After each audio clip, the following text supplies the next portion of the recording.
Hey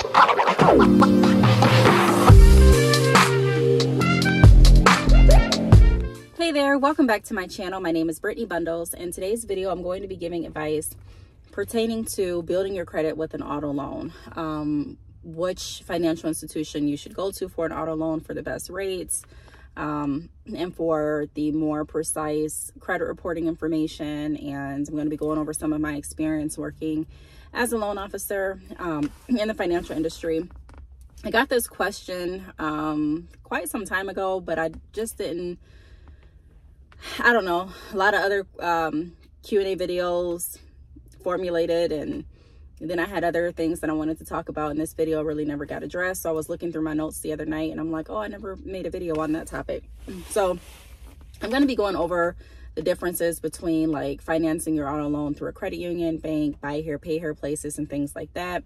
And what I personally prefer if you are looking at getting the best value and also being able to build your credit. Excuse me.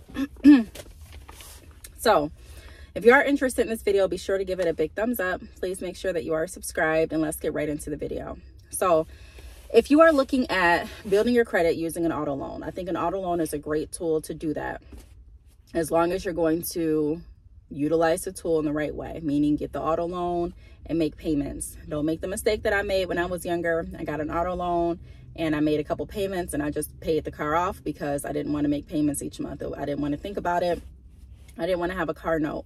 I thought it would be considered good in the eyes of the credit bureaus for me to go ahead and pay off my debt immediately without making payments. However, it did not have a positive impact on my credit. It actually had a negative impact because I wasn't able to utilize that car as a tool because my payment history was not built with that loan, because I made a few payments on that loan and I was not able to show the credit bureau that I was making on-time, consistent payments. Part of credit, a huge part of credit, is on-time, consistent payments. So how often can you make on-time payments, and are you always making on-time payments, right? And so if you get a loan and you pay it off very quickly and you're trying to build your credit, it kind of defeats the purpose. So I wanted to just put that out there.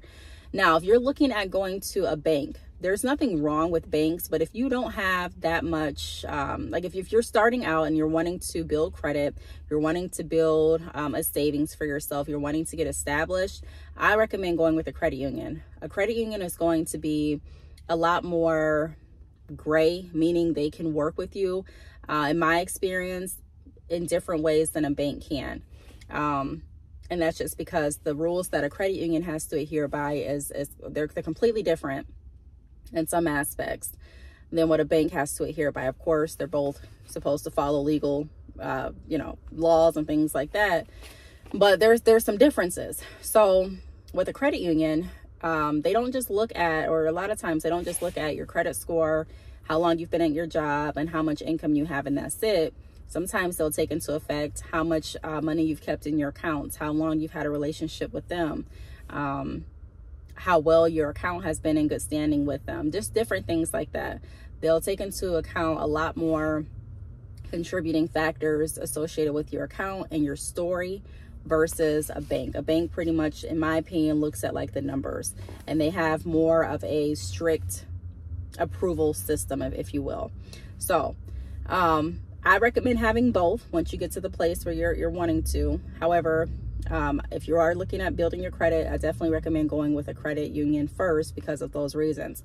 Now, there are people that also look at buy here, pay here places, and they're like, hey, I'm just going to get a car and buy here, pay here place promised me that they were going to help me build my credit.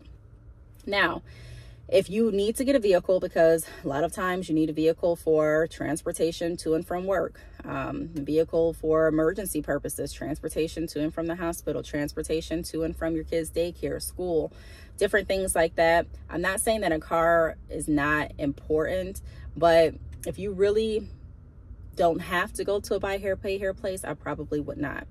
Why? And I'm going to go in more depth and in detail with why I wouldn't go to a buy here, pay here place over a credit union or a bank. Also, what I wanted to mention too is, whereas a buy here, pay here place may not go off your credit, A lot of times you end up paying a lot more with a credit union, even if you don't qualify right then and there for an auto loan. A lot of times they're willing to work with you. Like they have at some credit unions, credit builder loans. You can ask about those if you're interested in building your credit too, where you can take out a loan where you don't actually get the funds. The credit union holds on to the funds, but they report your payments to the credit bureaus each month. So it shows that consistent on-time payment if you use that tool correctly. And that can help build up your credit history so that you will be able to qualify for an auto loan in 6 months or a year. So they have different tools like that. Now, if you go to a buy here, pay here place, a lot of people that don't have credit or that have challenge credit, they consider going to buy here, pay here places. And again, I completely understand if you need a car, you need a car. But when you go to a buy here, pay here place, because you're not getting your credit run, or you are getting your credit run, but it's not, they're not basing the approval off the same type of guidelines that a credit union and bank will all the way. So you may not be able to get approved through a credit union or bank. And like I said, if you can't, I would go back to a credit union and see if they have any credit building opportunities like a credit builder loan. But if you need a vehicle right now and you've decided you're going to go to a buy here, pay here place, number one, understand that interest is going to be more than likely a lot higher. You're probably going to get the best interest rates with a credit union, second best with a bank, and then the buy here, pay here places, their interest rates are pretty much always high. When I say high, I'm talking about near, 19%? And that's very high in comparison to auto loan rates at like 2.64%, or as low as 2.64%, or as low as, I don't know, 2.20%. You know, that's a big difference. And a lot of people because when I was doing loans, right, as a loan officer, some people wouldn't understand what the big deal with interest was. They'd be like, well, I don't care. Like, I just plan on paying my bill each month. Don't care how much, I care about the interest, but not really. What does it matter? Every place going to charge me interest. Well, if you're taking out a loan, you're right. People, places are going to charge you interest, but it depends on how much interest you're charged. And that factors into the amount that you're actually coming out of pocket for a vehicle. And some people don't take the time to factor it. If your interest is like at 19% and you purchase a vehicle that's worth $7,000 for the value, and the dealership puts their profit on top, so they sell it to you for $11,000, you're already upside down if you need to resell that vehicle because you bought a vehicle that was priced more than it's actually worth and than its value. And we would use a system called NADA to get our values when I worked in the financial industry. However, different places use different, tools to get the value. But the point is, a lot of times when you leave the lot from those places, from a lot of different places, you may find yourself upside down. And then if you have a higher interest, then you need to factor into the amount of the loan plus the interest that accrues daily. Auto loan interest accrues daily. So each day you're paying interest on your vehicle. And the interest is not the only thing that factors into the payment. I mean, you have your principal balance, the amount of the loan, and then you also have your interest. And so when you make that payment, your payment is put into different pots. So some of it goes to your principal and some of it goes to your interest. And so you may be thinking that you're paying toward your loan, and you are, but a lot of that payment, especially with the higher interest rates, is going to interest. So let's say that you're late, you're behind, and a lot of, I believe, buy here, pay here places, there's faulty practices in every institution, right? Unfortunately, that's the world we live in. And a lot of people may take advantage of you, knowing that they may feel like you're desperate. Like, especially if you go to them and you say, hey, I've tried this credit union, this bank, no place will approve me. I just need a car like today. And they may take advantage of it and sign you up for a loan, not even checking to see if you really can afford it. So even though a lot of people may look at a credit union and a bank as places that are hard to get approved, they're really trying to make sure, they should be, this is the thought behind the process, to make sure that you have a payment history and that you also have a debt to income, meaning the debt that you have out versus the income that you have coming in, all aligned so that you can afford this payment and you don't default on it. Because if you default on it, it's going to hurt your credit even more. And then, so it's going to kind of defeat the purpose of you using the vehicle as a tool to build your credit. It's going to work in the opposite way. It's going to start hurting, having a negative impact on your credit. So it makes it harder for you to get another vehicle next time, right? And then, you're still in this vehicle that is depreciating in value, and you still have this loan and interest that's being accrued every single day. Now, the buy here, pay here places, they may look at that and say, I'm not going to check their income like that, nor their payment history. I'm just going to give them this vehicle. And if they can't pay, oh well. And so what happens when you go to places like that and you can't pay, they're charging those high interest rates daily. And so it's a lot harder for you to get caught back up and on track than it would be if, you had a lower interest rate financed through another institution. Another thing that buy here, pay here places do is they use a lot of intimidation tactics. So because they're not regulated by the same set of rules that banks and credit unions are, sometimes you get talked to a lot more nastier than you would at a bank or a credit union, because they don't have to adhere to all of the, and I don't even want to say they don't have to, but sometimes like the buy here, pay here places are privately owned. And so they don't have anyone above them looking and listening to make sure that they play by the rules, if that makes sense. So a lot of times they do use intimidation tactics, and they do talk to you very rude, and they do talk to you like you're you might, if you've ever had one of them talk to you, you may have, just be taken back. I've gone to buy here, pay here places with friends, and just hearing how they talk to certain people, you may be shocked. Also, the upside down on vehicles. Like I said, a lot of times when you go to places like that, you're not getting the best vehicle. And when you go to a credit union and a bank, at that point, if you're approved for a certain amount, and you have certain ramifications. So, sometimes they may say you need to find a vehicle that's within this year range, and you may need to find a vehicle with mileage around this point. And because they want to make sure that they're covering themselves and they're not getting a vehicle that they can't resell if it comes down to it, if you default on the loan and they need to resell it at auction to make their money up. But with a buy here, pay here place, you're not getting that option. You're going to have to choose from what that company has on the lot, or what another one of their sister or, their sister companies has on their lot. So it gives you less of an option as well. And also, the other thing that I want to point out is when you go to buy here, pay here places, and I'm not against, like, whatever you want to do it. I just want to give you an informed decision, because I have worked in the financial industry, and I have worked with a lot of people with good credit, challenge credit, and I want everyone to be the very best they can be. When you go to a buy here, pay here place, keep in mind that a lot of times you're working with in-house lenders.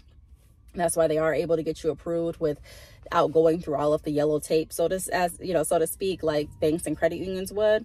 But sometimes, they don't report as accurately as banks and credit unions do either. They may actually have someone that goes in and inputs your on-time payments or your late payments. And they may have someone, if they're doing that, there's always human error. So there could be a mistake where someone doesn't record your on-time payment, or someone records you late when you weren't late, or someone doesn't calculate the payment that you sent in.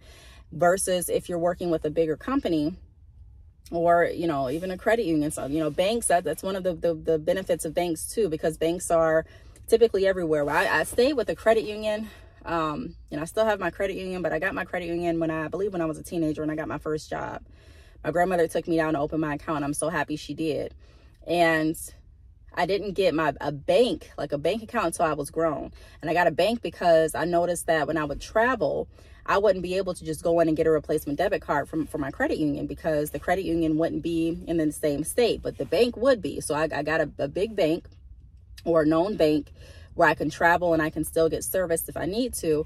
But then I also keep my credit union for that relationship. And also if I need to take out a loan, and I have more options. I don't just have to go based on the bank's options. I can go based on the bank and the credit union. If that, you know what I mean? Like, I have different options. So, and then I can have two separate accounts too. Like, my accounts here at the credit union, my accounts at the bank. But that's neither here nor there. I just wanted to explain that it's really important to have both, in my opinion. But if you're just starting off and you're looking to build your credit, and you're wanting to know, like, Brittney, just help me out, give me some advice, and she used to work as a loan officer, I'm going to just be straight up and say, go to a credit union first. That's what I recommend.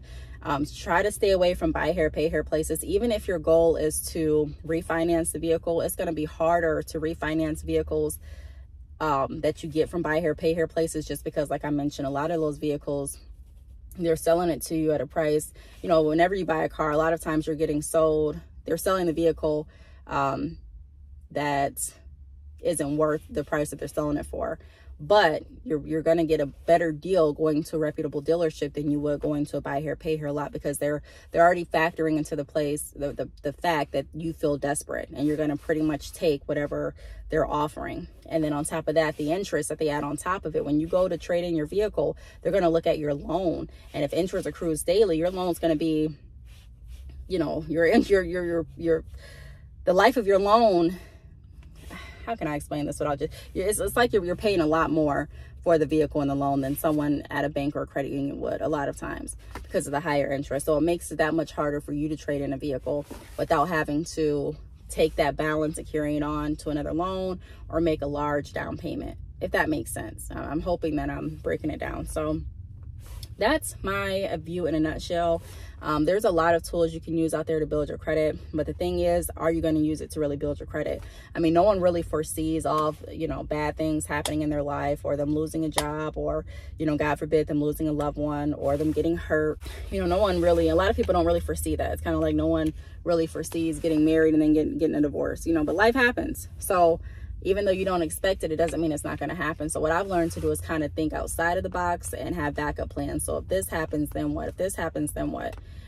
So I would recommend, if you're not at the point where you can get approved for a vehicle on your own and you don't want to go the co-signer route, because I didn't really feel comfortable having anyone sign on my loan either. I would go to a credit union, look at the credit building tools that they have, such as a credit builder loan, and work that until I'm able to get a vehicle loan in my name, and actually a quality vehicle that I want versus a vehicle that I had to take. However, if you do decide to go to a buy here, pay here place and get a vehicle, it's not the end of the world. Do what you have to do. I know we all need vehicles.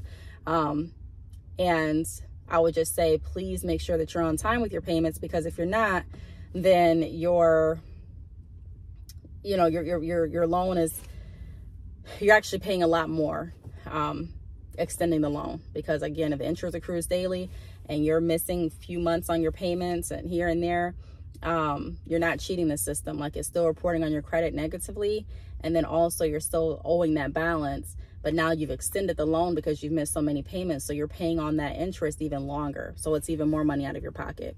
So I really hope that this video helped. If you have any questions, feel free to leave them down below. I do want to thank you for watching, and I will see you all in the next video. Bye.